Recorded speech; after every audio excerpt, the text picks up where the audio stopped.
Alright, today I'll be playing Red White Burn. The list I'm using is from Tyler Wynn, who won SCG Open Knoxville. I'll try to go over some of the card choices here. It's a burn deck, which means in its flashpoint, the turn it tries to win with is usually turn 6.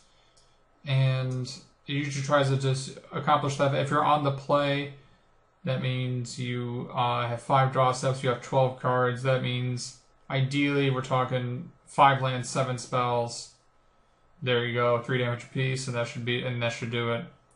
So, for the burn spells, we're running the best available as 4 odds. We're talking Lightning Strike, Boros Charm, Magma Jet.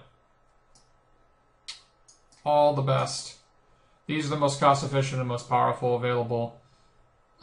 Searing Blood is the type of card that there are a lot of non-creatures decks in the format, and a lot of decks that don't have creatures with toughness 2 or less, specifically the Sylvan Curator decks with Corsair Prefix. They don't have very many creatures to hit. Control decks don't have any creatures to hit. Mono Black Devotion doesn't have that many creatures to hit either. Outside of Packard and Mutavault, if they're only the Ninefell Spectre version, you can't even hit most of their creatures. And those matchups are so close that if you're 1 or 2 spells down for having drawn Searing Blood instead of something you can actually cast, it could cost you the match.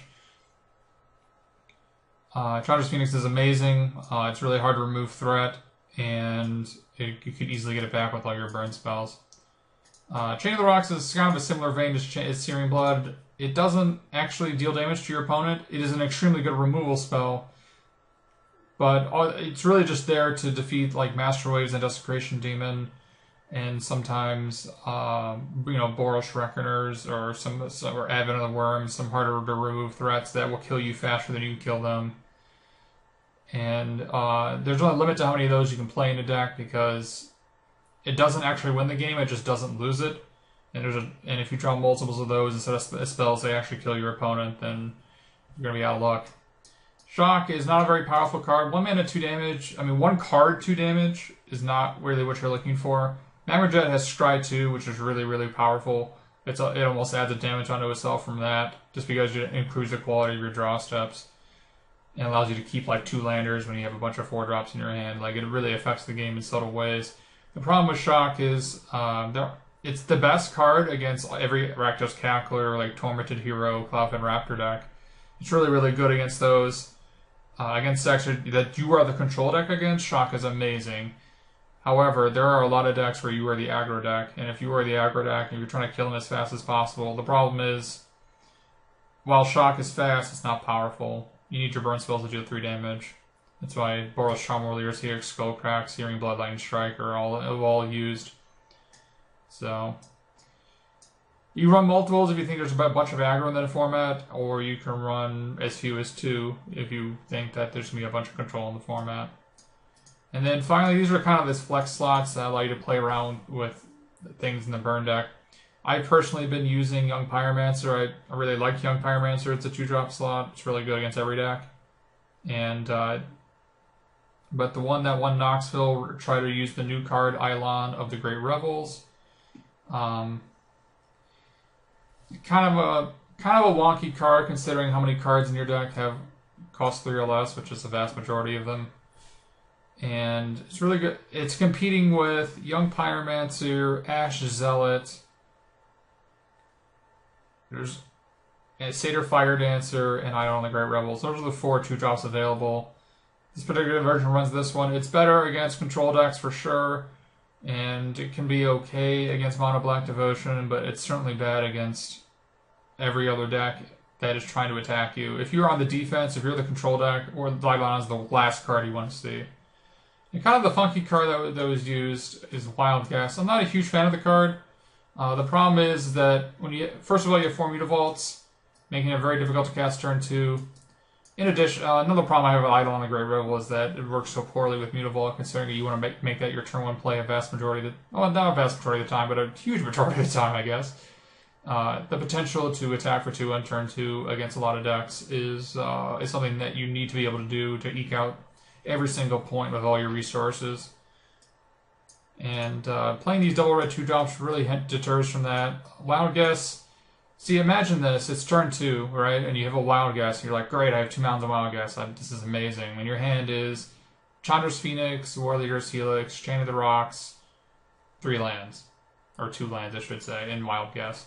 If that is your hand, you need every card in that hand. Like, you need to have a 3-drop. You need the Warrior's Helix to this a really powerful card. You need to Chain the Rocks so you can have the time to beat them with your Chandra's Phoenix, and you need the lands to cast your spells. So, like, what you're doing with Wild Guess is you're discarding something that, like, you're putting the uncertainty. You're adding an element of uncertainty to your deck that doesn't have to be there. Like, you're going to discard a land to hope to draw more lands? Like, why isn't it just a card that you want to play all the time? So, not a huge fan of that at all. And, while it's adorable to discard Chandra's Phoenix and then burn them and get it back, why aren't you just casting your Chandra's Phoenix and attacking them? Like, the goal isn't to draw cards, the goal is to bring your opponent's life total to 0. And then... But we'll try it out. And then for the lands, 2-mana Confluence. These used to be Boros Garrisons. I'm not sold on this. This deck is just barely about a half turn faster than a majority of the decks in the format. And if you take an extra 2 to 4 damage from casting your spells with Mana Confluence, could end up being game over. This deck also has a lot of extra mana on turn 1 and turn 3, which the tap lands were fine with filling in those gaps. The Boros Garrison, or even if you play off-color Scrylands, a black-red one, or even the white-black one. I think 2 is too many. I would probably never run more than 1, and I'm not certain that you actually need to run one at all. So, and then we have the sideboard. Wear and Tear, I think, got a lot better. There are a lot more enchantment creatures to hit. So I think Master of Feast specifically, Master of Feast and Herald Torment, and then Gnarled Scarhide is really good against that deck. So I think Wear and Tear is pretty decent. Chain the Rocks for the matchups where you actually need to stop yourself from dying. Also kills Master Waves, which is pretty awesome. Cinder Fire Dancer, good against all the creature decks, particularly against Mono Blue Devotion, who can't even kill it. It's very, very good strong against them. Firedraker Satyr is certainly much better than either Shock. You bring this guy in against the control decks, the decks that don't have anything in the way. Although this guy actually gets a lot worse, considering a lot of people are boarding in Nyx Leash Ram, something that Wear and Tear also defeats. Nyx Leash Ram is an 0/5 that gains a life on the controller's upkeep, and that blocks Firedraker Satyr quite well. So, and since you're boarding out your Searing Bloods, and you're not gonna you have Boros Charms and Warrior's Helixes and Skullcracks, which don't target creatures, and you're not gonna have Chain the Rocks because it's post sideboard against a creatureless deck, and so you can't really clear the way, and getting 5 powers out of Reason 2, so something to keep in mind. Harnessed by Force is basically, if I recall correctly, is just a strictly better version of Active Treason in a mono red deck. So this is Harnessed by Force. Yeah, it's just Active Treason with Strive. I mean, it's a little bit harder to cast considering you have 4 Mutavaults, but it shouldn't be. Like, the potential of using it for 6 mana to take 2 creatures is huge. So definitely well worth it. I ended up just using Active Treason just because I wanted to use the same list, but I mean, if you play this to yourself, you want to play Harnessed by Force instead. And then Dictate. I like that it's actually kind of a cute and an adorable card. I don't know if it's better than Assemble the Legion at all. In fact, I suspect that it's not even close to as good as Assemble the Legion. But it's a nice idea to try. Especially against Sphinx's Revelation decks, where Assemble the Legion loses to both Jace's Architect of Thought and Detention Sphere. Whereas Dictate, you can end up turning and then untap and potentially, light them up with a double Boros Charm and deal 16 from nowhere. So I think that's actually a card I'm not totally against. But yeah, we'll see how it works today.